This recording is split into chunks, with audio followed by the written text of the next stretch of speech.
Hi everyone, I'm Dr. Mrinmay Dharmadhikari and I'm glad to have you here on this lazy Sunday afternoon. My topic for today is placental abruption. The eye sees what the mind knows. So if you have any doubts or queries during the course of the lecture, please feel free to type it out in the chat box which is present at the end of at the bottom of your screen, and I'll try to address as many questions as possible at the end of the video. Right? Okay. So placental abruption.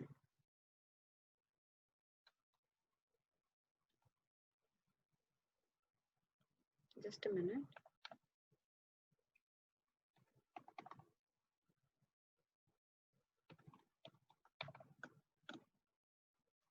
Okay.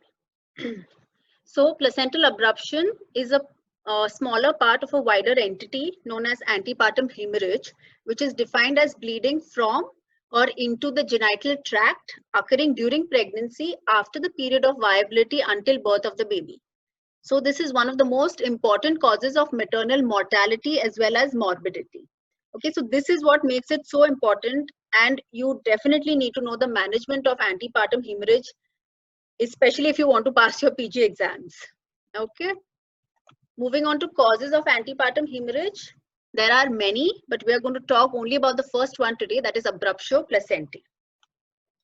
So placental abruption incidence is 0.6 to 1% of all births. Definition: it is the premature separation of a normally implanted placenta prior to delivery. So please make note, each and every word of this sentence is very important. Premature separation. Normally a placenta separates after birth of the baby, that is after the second stage of labor. Anytime before this, it is called a premature separation. And that too, it should be of a normally implanted placenta. So placenta previa does not come under the heading of placental abruption. So the picture on your right shows you a normal placenta, and the one on your left shows an abrupted placenta. The placenta has separated from the underlying decidua basalis, and there is a retroplacental hematoma formation. Right? Next, the types of placental abruption. The first one, concealed hemorrhage. Second is revealed or external hemorrhage, and third is mixed hemorrhage. So the first figure here shows you a concealed hemorrhage in which the placental separation has taken place and there is a retroplacental clot which has formed. So in this type of hemorrhage, you do not see any external vaginal bleeding. Okay, so this is the more dangerous type of placental abruption. I will tell you why in my future slides. Second is revealed or external hemorrhage. As you can see in the second figure, there is a marginal separation of the placenta, and the blood which has resulted as a result of separation of the placenta has seeped in between the fetal membranes. These are the fetal membranes and the myometrium, and is seen as external vaginal bleeding. So in these cases, the patient will present to you with vaginal bleeding. Third type is the mixed type, in which there are both the components. That is, a part of it is concealed and a part of it is seen as vaginal bleeding. The more dangerous one is the concealed hemorrhage, because here you cannot account for the amount of blood which has been lost. The patient may come to you in a hypovolemic shock without any external bleeding. So this delays further the diagnosis. Also, concealed hemorrhage is associated with a number of complications, which I will be taking a look at later. But fortunately, concealed hemorrhage is less common as compared to revealed or external hemorrhage. Coming to the more tedious part of any medical entity, that is the pathophysiology. So I'm going to try to make this as interesting and as clinically relevant as possible. So here you see is a schematic representation of the placenta. Okay, you all can see my mouse arrow, right? Can someone just unmute and tell me if you all can see my mouse cursor? Yes, ma'am, it is visible. Okay, thank you. Okay, so this is the umbilical cord which branches and rebranches, giving rise to chorionic villi. So this part of the placenta is the fetal part of the placenta, while the convex part of the placenta, which is called the basal plate, it is the maternal part of the placenta. If you can see these coiled vessels, okay, these are the spiral arteries and arterioles, which traverse the myometrium and the decidua from the maternal part of the placenta. So what happens in the pathophysiology is that there is a lack of trophoblastic invasion of spiral arteries. In a normal placental development, the trophoblastic cells of the placenta invade these spiral arteries, making them low resistance vessels, which in turn are able to accumulate a large amount of blood volume, which flows during pregnancy. When this does not happen, that is a lack of trophoblastic invasion, the muscularis layer of the spiral arteries remains intact, and these vessels remain high resistance vessels which cannot take the load of pregnancy blood volume. This results in injury to these vessels, rupture of these vessels, causing hematoma and bleeding into the decidua basalis layer of the placenta. So that is where the placental abruption blood accumulates. I'll show you in the next slide. See, this is where the placental abruption blood accumulates in the decidua basalis layer.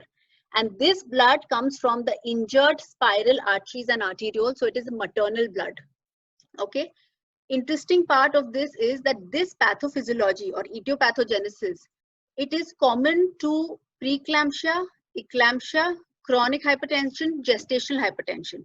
All these hypertensive cases have a common etiopathogenesis, which is why placental abruption is more commonly seen in these conditions. Okay. Other causes of pathophysiology, placental abnormalities like circumvallate placenta. So here you can see a circumvallate placenta in which the fetal membranes, that is chorion and amnion, have folded up upon itself on the fetal surface of the placenta. So this again is a high risk factor for placental abruption. Vascular malformations, arteriovenous malformations of the uterus. Again, these are non-functional malformation or abnormalities which can cause tremendous amount of bleeding and hemorrhage. This is a USG image of an AV malformation of the uterus. Okay. Other causes, inflammation, infection. Both of these give rise to anoxic injury of the capillary endothelium, giving rise to inflammatory mediators which cause placental infarcts and premature separation, giving rise to a placental abruption. Next, sudden decompression. We all are familiar with this. In preterm premature rupture of membranes, especially when the presenting part has not been engaged, twin gestation after delivery of the first child, polyhydramnios, in all these cases, there is sudden decompression of the uterus, giving rise to a premature separation of the placenta by mechanical forces. So this is a picture of a placental abruption in which there is a large retroplacental clot. So in the very milder cases, sometimes where the maternal condition is stable, fetal condition is stable, you might even deliver normally, and only after delivery of the afterbirths will you see this large retroplacental clot, and that is when sometimes a placental abruption is diagnosed. So as I said, bleeding in abruption is maternal, but I would like to discuss with you a specific entity, that is traumatic abruption or blunt injury or deceleration injury. So whenever there is a blunt injury to the abdomen, for example, while driving, okay, there is a sudden application of brakes and the steering wheel causes a blunt abdominal trauma. So what happens in these cases? Two things to remember: myometrium is elastic, placenta is inelastic. So myometrium, even though there is a blunt trauma, it will deform and it will reform again because of elasticity. But a placenta is inelastic, and there will be tears and fractures in the placenta, giving rise to bleeding and abruption. In this case, there is a feto-maternal hemorrhage. The fetal blood can enter into the maternal circulation. Okay, so even a minor trauma can result in dangerous fetal injury and fetal loss. So any patient walking in to you with a history of abdominal trauma, make sure that you assess for the fetal status, the fetal, the degree of fetal injury or the status of the fetus. Okay, so this is how a deceleration injury takes place. The myometrium has deformed, but it will soon reform. However, the placenta, there are tears and rents in the placenta, giving rise to injury to the chorionic villi. The fetal blood enters the maternal circulation, the spiral arterioles, and into the maternal blood. So the testing which is used for fetal-maternal hemorrhage is called Kleihauer-Betke testing. Okay, so you can use this especially in Rh negative mothers where you need to calculate the dose of anti-D. This test is useful to measure the amount of fetal-maternal hemorrhage. Okay, coming to the risk factors, as we already discussed, all hypertensive disorders are risk factors for placental abruption. So chronic hypertension, PIH, gestational hypertension. Second, previous history of abruption. If a patient has a previous history of abruption, the chances of recurrence in consecutive pregnancies increases. Sudden decompression, we have already discussed. Smoking and cocaine abuse also are high risk factors for placental abruption because of the creation of radical oxygen species causing anoxic injury to the placenta. Blunt trauma, we have already discussed, that is deceleration injury. An external cephalic version in cases of breech presentation, which is very rarely done now, but in these cases also high risk of placental abruption. Fibroids, especially submucosal fibroids on which the placental implantation has taken place, high risk for abruption. Uterine malformations, thrombophilias, parity, increase in parity, increase in age, both high risk factors for abruption. So sometimes in your vivas, you may be asked the importance of age and parity. So placental abruption is one of the factors which rise in cases of increased age and parity. Increased maternal serum alpha fetoprotein, again a marker for placental abruption. And chorioamnionitis, all infections, high risk for abruption. Okay, I'm going to be discussing the maternal and fetal complications before I get to the diagnosis and management of the patient for a very simple reason, that is to enforce upon you just how severe the damage due to placental abruption can be and how catastrophic the complications can be. So moving on to maternal complications, hypovolemic shock in a massive hemorrhage can even result in maternal death. End organ injury, acute kidney injury, especially acute cortical necrosis. Sheehan syndrome, that is pituitary apoplexy due to a massive hemorrhage. Disseminated intravascular coagulation, again an obstetrician's nightmare, but thankfully it can be prevented and even managed. Okay. Cuvulaire uterus, I will be discussing this in a little more detail in the next slides. Uterine rupture. Fetal complications, prematurity, it could be iatrogenic, it could be spontaneous, cerebral palsy, fetal asphyxia, acidemia, fetal anemia, again due to massive hemorrhage, which is maternal, low birth weight babies because of preterm deliveries, and the worst, which is perinatal death. An important point to note here, even a reassuring fetal status can drastically change if a sudden severe placental abruption takes place. So the message I want to give here is, even though a fetal status is reassuring, it does not mean that your monitoring should become slack. You have to be prepared for the worst. Okay.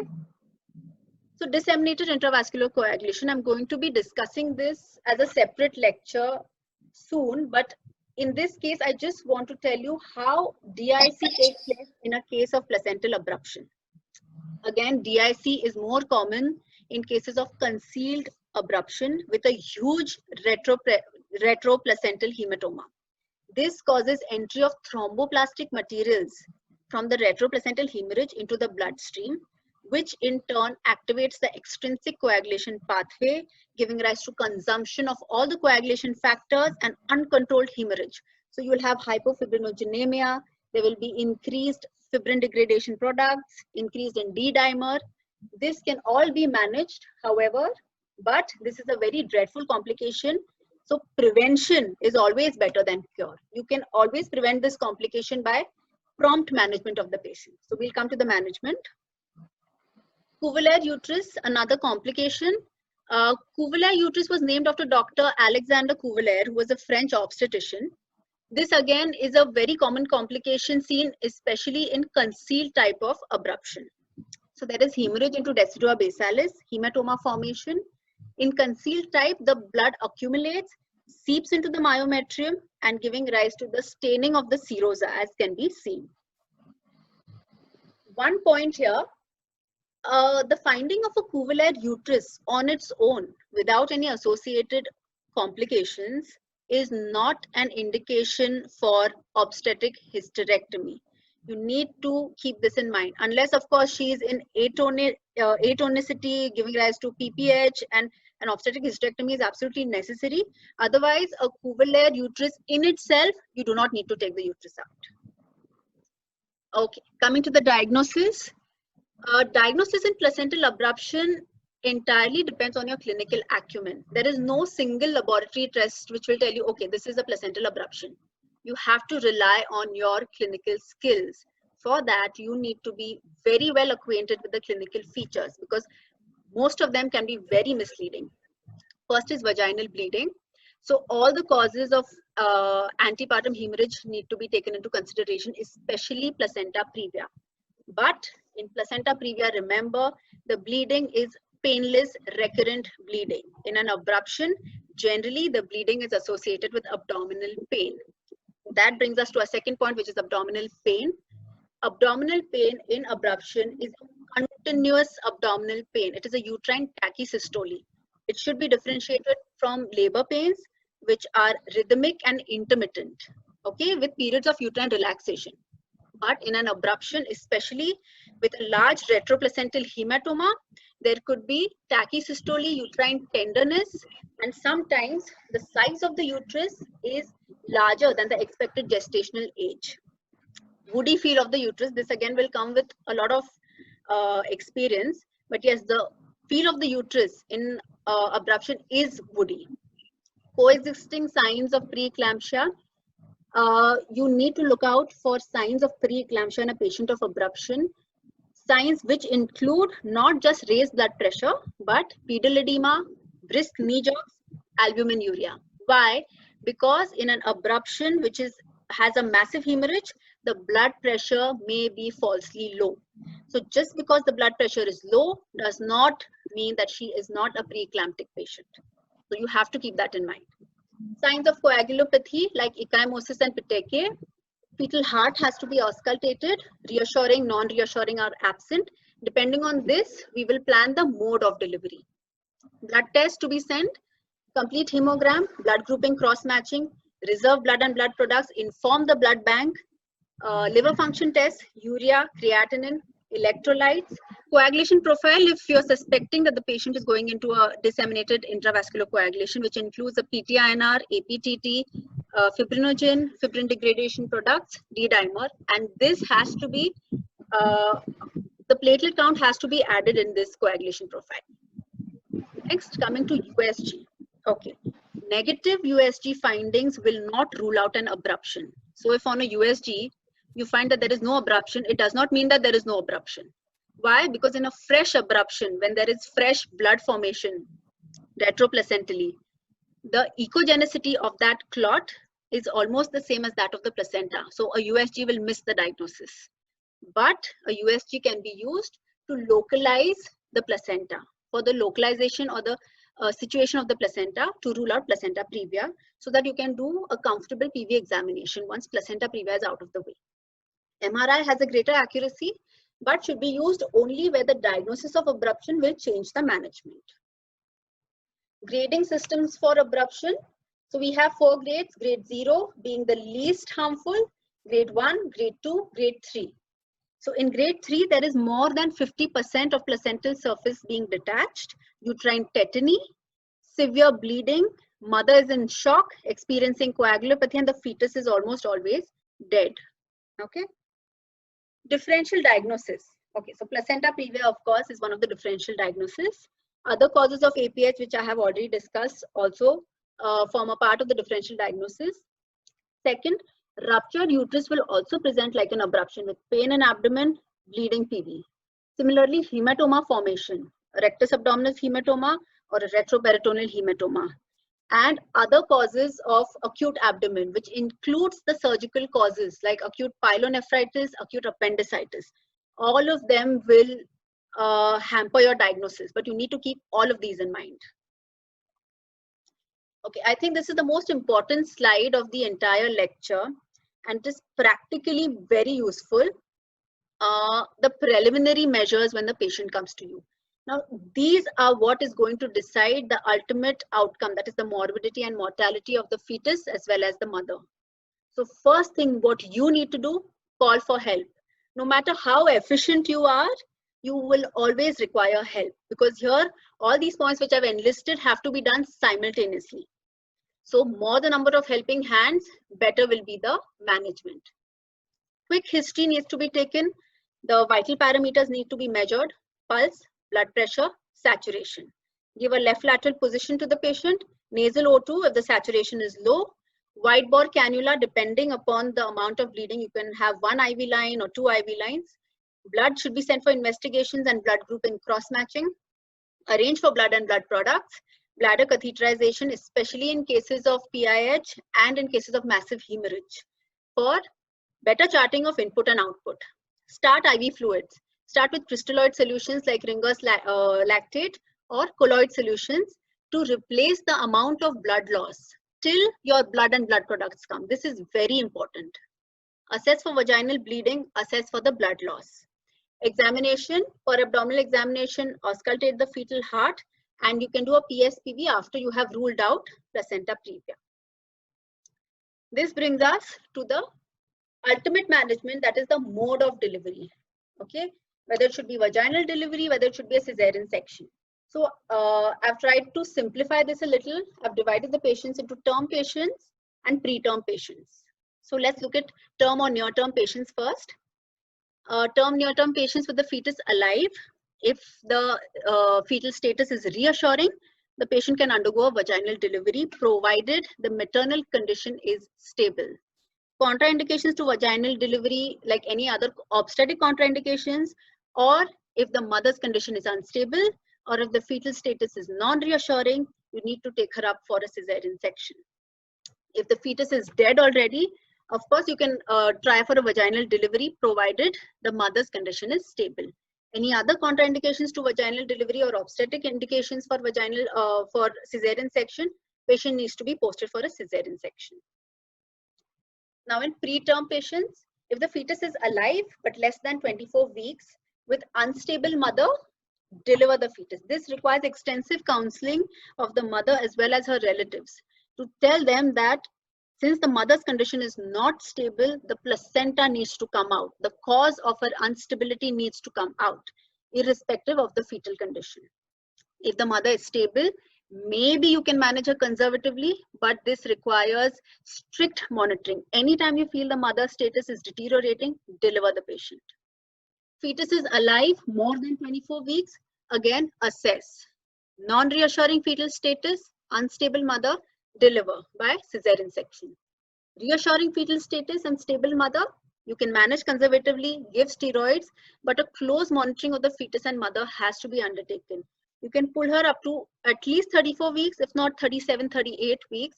But at any point, if you feel that her status is deteriorating, you need to deliver the patient. Okay, indication for cesarean section. Now, every patient of abruption does not need a cesarean section. However, there are certain indications where you have to undertake a cesarean section. That is significant abruption with a live viable fetus. Vaginal delivery is not imminent. Deliver the patient. Unstable maternal condition, stabilize the patient and take her up for a cesarean section. Uncontrolled hemorrhage, stop the cause of the hemorrhage, that is the placenta. So you need to deliver her immediately by a cesarean section. Disseminated intravascular coagulation, correct or reverse the condition, the coagulopathy, and take her up for a cesarean section. Compromised fetus or obstetric indications, straight for cesarean section. Now, here are a few important points during delivery. First one, when you're conducting a delivery, remember these points. Early amniotomy. This will not only hasten the process of labor, it will also help you in diagnosing abruption with a blood-stained LICA. It will reduce bleeding from the placental site as well as reduce chances of DIC in the patient because of the myometrial contraction. Steroids to be given to all patients less than 34 weeks of gestation. Don't forget anti-D in a patient with Rh negative blood group, especially because of the fetal-maternal hemorrhage which can take place in abruptions. Oxytocin augmentation is safe. Fluid management is the key. Strict monitoring of both the mother as well as the fetus. Interdisciplinary approach. if your hospital or institution does have higher facilities such as a hematologist, please make sure that you involve a hematologist. For example, in cases of DIC, his or her opinion is also going to matter. Okay, uterine massage, uterotonics post-delivery will help in preventing postpartum hemorrhage. Coming towards the end of the lecture, obstetric mock drills. Okay, so these are drills, skill drills, which ensure that all the members of the staff, including your juniors, your seniors, your consultants, your paramedical staff, all of them who are involved, including the ones which are involved in blood transfusion services, they should know exactly what to do when faced with such an emergency situation. So you can educate your juniors, educate your paramedical staff, have these mock drills so that when you're actually faced with such a situation, everyone knows what their role is. Teamwork is very important in these situations for effective management in order to optimize the maternal and fetal outcome. So my take-home message for today, early diagnosis of abruption is important. For that, you need to brush up your clinical skills because more often than not, you're going to come to a diagnosis by your clinical acumen. Proper fluid management and replacement with blood and blood products. I cannot stress how important this is. This, however, I will discuss with you in detail in my lecture on postpartum hemorrhage. Abruption does not necessarily always mean a cesarean section. So we have seen the indications for cesarean section and where a vaginal delivery, even in a patient of abruption, can be undertaken. And efficient teamwork, again, very important. That is going to go a very long way in management of these patients. A small recommendation, I would advise all of you to go through Green Top guideline number 63 for antepartum hemorrhage. Green Top guidelines are evidence-based guidelines which are issued by the Royal College of Obstetricians and Gynecologists, UK, and they cover the entire management of such a situation, which will help you not only in your exams, of course, but also in your practical management of the patient. So you can just Google antepartum hemorrhage Green Top guidelines and you'll get a PDF which you can go through.